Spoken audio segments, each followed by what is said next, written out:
In this example, I want to go through the S3 service within AWS. And S3 stands for the Simple Storage Solution.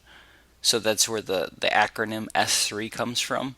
The way I like to think of S3 is it's a web-based storage mechanism that resembles a user's directory or a folder within a user's file system. So I'm just going to go ahead and open up S3. And there's a lot to S3, but for this example, I want to go through kind of the things that we'd use in S3 that relate to us as software developers. So you can see I have a couple of S3 buckets inside of my profile. They're for my website, so I use S3 to host a website. I think it's the best website hosting that there is. And one thing that I will say before we even get started in S3 is if you know that you're going to use S3 for a website hosting solution, then that website name, so in my case, brianwitkowski.com, the name of your bucket, so when I create a bucket, it's going to ask me to name the bucket. The name of my bucket has to reflect the name of my domain name for my website. So just keep that in mind as you're naming your bucket. So you may be using a bucket for generic storage, but in my case I'm using my bucket to host a website. So in that case I want to make sure that my bucket name matches my domain name. Okay, so I want to walk you through kind of the settings that we'd use for just generic buckets. So I'm going to create a bucket. I'm going to call my bucket Brian's virtual directory. Okay, and kind of ignoring all the other settings. One thing that I will say, and we'll come back to this, is right now we're blocking public access. That's the default. And the reason for that is with S3, I get charged for the amount of storage, so storage costs based on file sizes and things like that. And then I also get charged based on input and output to that directory, right? So I'm calling it a web-based directory. I get charged for people accessing it via upload and people accessing it via download. So to ensure that those costs are minimized, public access is blocked by default. Versioning is disabled by default. So they have some basic encryption enabled by default. So I'm not changing any of the default settings when I create a bucket, other than the fact that I've named my bucket. So my bucket name is Brian's Virtual Directory. And then I'm going to go ahead and create the bucket. Okay, once I've created the bucket, I'm free to upload files and folders and things like that. So right now there are 0 objects in the directory. If I go ahead and upload a file, so if I choose to upload and I can drag and drop files, I can add files. So if I go to my desktop, here's this Brewers logo that I'll choose to upload. Okay, so this is just a small image file that's inside of my bucket. Okay, if I look at that file, you'll notice that there is an object URL. So it's basically giving me a web address to that object. So if I open that, you'll notice that I get an error message saying that I'm not able to access that file. Okay, so the file exists. It gives me an object URL. So if I copy that URL and I go to a new tab, I get that same access denied message. And that has to do with the fact that we're blocking public access to the items inside of my virtual directory.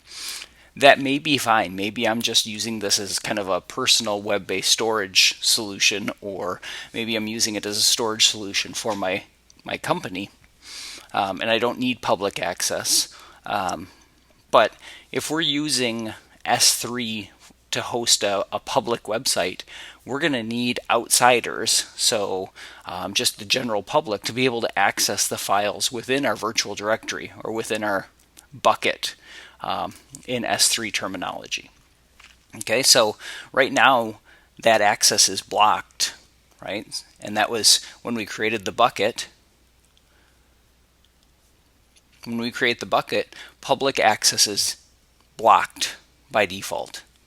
Okay, that's how we want it. But now we're choosing to say, okay, I'm actually going to use this to host a website. Then I want to come into the bucket properties. And there's one thing that I want to do. First of all, is I want to enable static website hosting. Okay, so I'm going to go ahead and edit this. I'm going to enable static website hosting. And you can see that I can use it to host a static website or to redirect to a different domain name. It's also going to want an index document and an error document. So I'm going to just say, I'm going to make this index.html and error.html. Okay, so I'm enabling static website hosting. And that still is not going to make this public, right? So that Brewers logo is still getting an access denied error.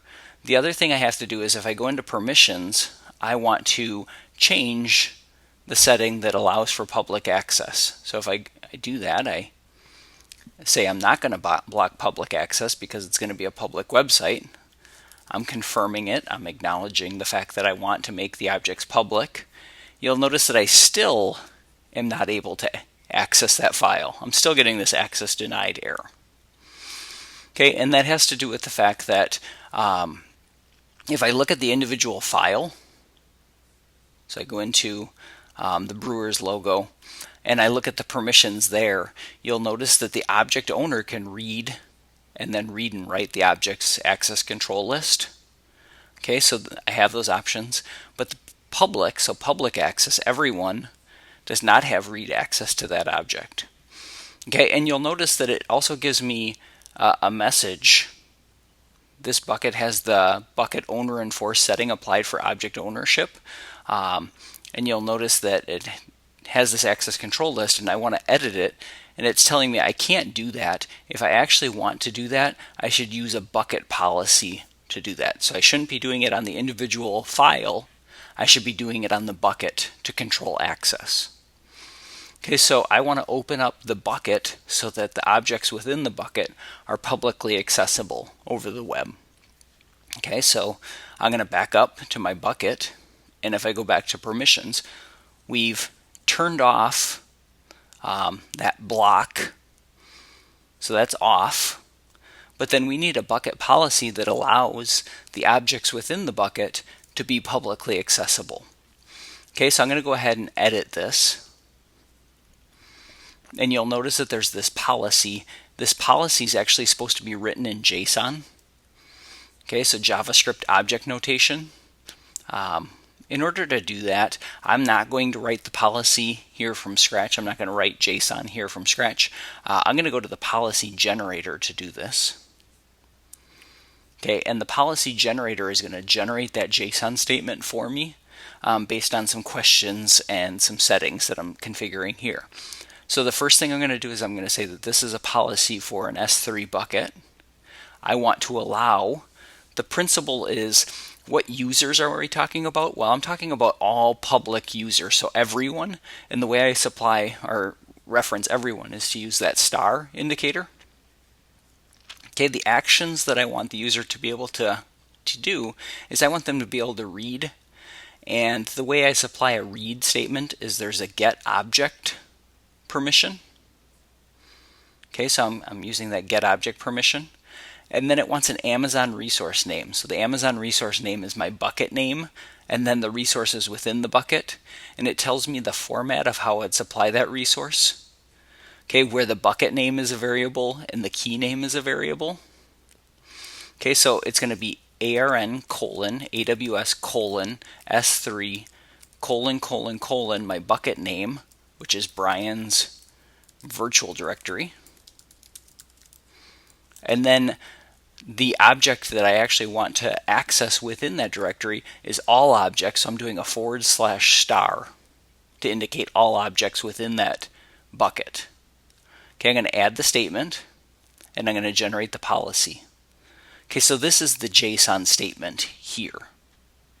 Okay, so it's basically saying you can get objects.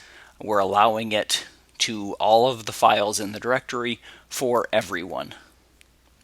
Okay, so I'm just going to copy that statement, and then I'm going to bring it back over to my bucket policy, and I'm going to paste that in. And then I'm going to save those changes. And once I've saved those changes, now the objects within the bucket should be publicly accessible. And you'll notice that I get my Brewers logo. So the Brewers logo is now publicly accessible. Okay, so I don't have any restrictions on that directory. If I go back to my bucket and I go back to the properties, you'll notice that I have a URL to my static website. So I've enabled static website hosting, and it gives me a AWS URL, and that's based on my bucket name. Okay, so if I come over to this tab and I try to access that URL, you'll notice I get a 404 error message. And it gives me an error saying that there is no such key, and the key it's looking for is error.html. So if you remember when I enabled static website hosting, so if I go edit this, when I enabled static website hosting, I specified the index document and the error document, and the error document was actually optional. So I want you to kind of understand what's going on here. What I'm doing by providing that URL is I'm actually pointing this URL at my bucket, and I didn't specify a file. Okay, so I didn't specify brewers.png. Okay, so if I did, it's going to render that logo. Okay, so I didn't specify a file name here. I just specified a directory. Okay, so by me specifying a directory, AWS gets involved and says, okay, you specified a directory, you didn't specify a file. What's the default file? And we had specified that when we set up static website hosting, and our default file was index.html. Okay, so it didn't find index.html, so that generates an error condition, a 404 error condition. Well, we also specified the fact that we have a custom error document, which is error.html. So it tries to render error.html because we encountered an error trying to access index.html. So it's actually kind of going through two error conditions. First is we didn't find index.html.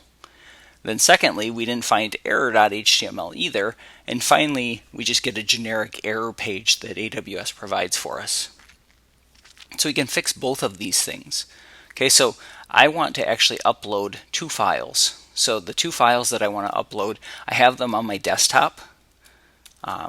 So if I just open up a Finder window and I go to my desktop, I have error.html and index.html, these two files. They're just generic HTML files. If I open them up in Visual Studio Code,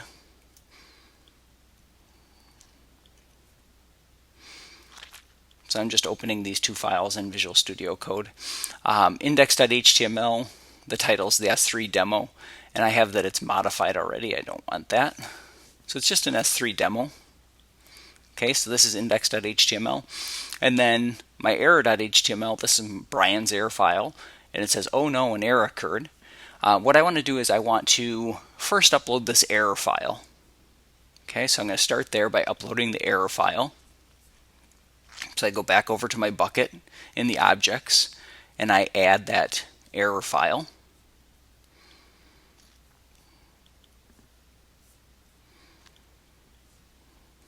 Okay, so I've added the error file. Okay, so error.html exists. And now if I try to access my website, what's going to happen is it's going to try to render index.html. It's not going to find it, so I'm going to get this 404 error again. And it's going to render my error file, right? So this is my custom error message. Oh no, an error occurred. Okay, so it's not going through two levels of errors. It did find my error.html file, but it didn't find index.html. Okay, and now if I upload index.html,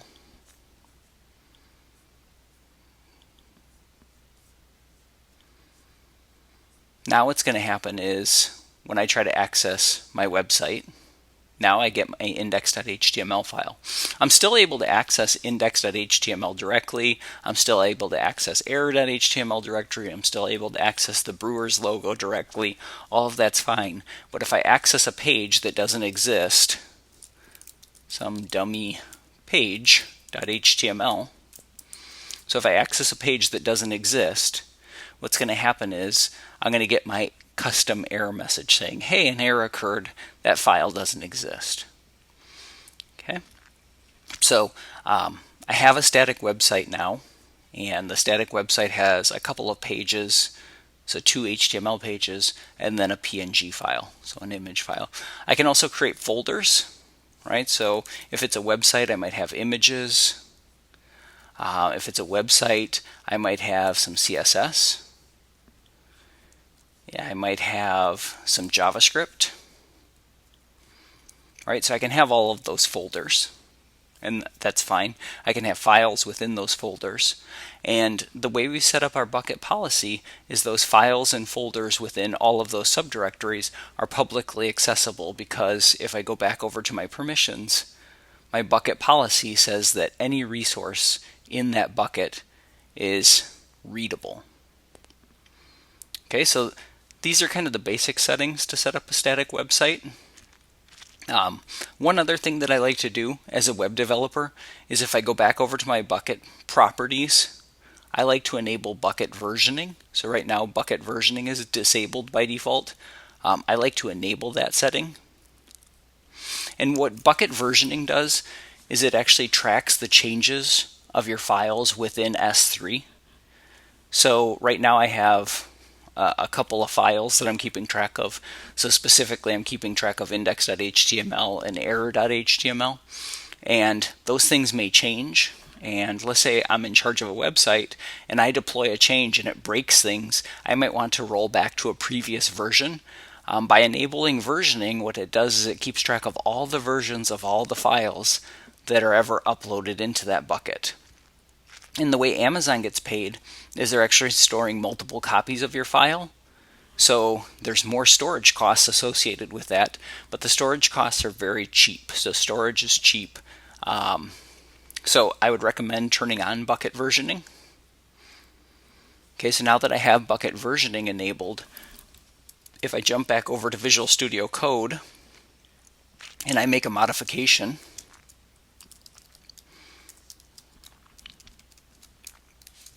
right, so I change index.html and I upload that change. So I upload index.html again now that it's been modified. Okay, so it's there now. If I access index.html, you'll see that it has that modification. Okay, so I've modified the file. But if I want to see the old version, okay, so if I want to see the old version, I can go into that file and you'll notice that there's a versions and I can see the old version, right? So right here is the old version and I can go to that old version. So if I copy that URL, I can go to that old version and you'll notice that I'm getting this access denied error. So the old version does exist, AWS is keeping track of it, but I'm getting an access denied error. And that has to do with the fact that if I go back over to my bucket and I go to the permissions and I'm looking at my bucket policy, the one thing that I've enabled is this get object action. Well, there's actually another action, and that other action is get object version. So if I want to be able to access old versions over the web, I have to enable that action. I don't necessarily need this to host a website, but I typically like to enable it so I can see those old versions. Especially I can see kind of what maybe the old website looked like versus what the new, based on point in time and things like that. So what I'm going to do is I'm going to edit this bucket policy. Okay, and I could manually type this. So what's going to happen is this ends up becoming an array of all the different actions. And the action is S3 get object version. But I wouldn't suggest you want to do that necessarily right away. What I would suggest is you're going to go back over to the policy generator. And again, you're using an S3 bucket policy. You're allowing everyone to access a couple of actions, right? These are checkboxes. So if we look for that get object, there's also a get object version. So now I want two actions selected. And then I have to add my Amazon resource name again. So ARN AWS S3 Brian's virtual directory. and then I want all of the resources in that virtual directory, I can add the statement and generate the policy. And you'll notice the action now becomes an array of the different actions that are enabled. Everything else is the same. It's just the action is not just one action. It's a collection of actions, so it gets put into a JavaScript array. So I'm going to go ahead and copy this, and I'm going to paste over my existing bucket policy. So now I have both of those actions enabled, and I'm going to save those changes. And what that allows me to do is, now remember I have this access denied where the version ID of index.html is equal to null. Now I can see that old version. Okay, so I'm looking for a specific version. There was no version ID. If I am looking for the current version, then I just don't pass in a version ID. Okay, and then one thing to note with that is if I'm looking at the individual objects and I'm looking specifically at index.html, right now there's two different versions. Each of them is going to have a version ID, so I can pass in that version ID to get a specific version that I'm looking at.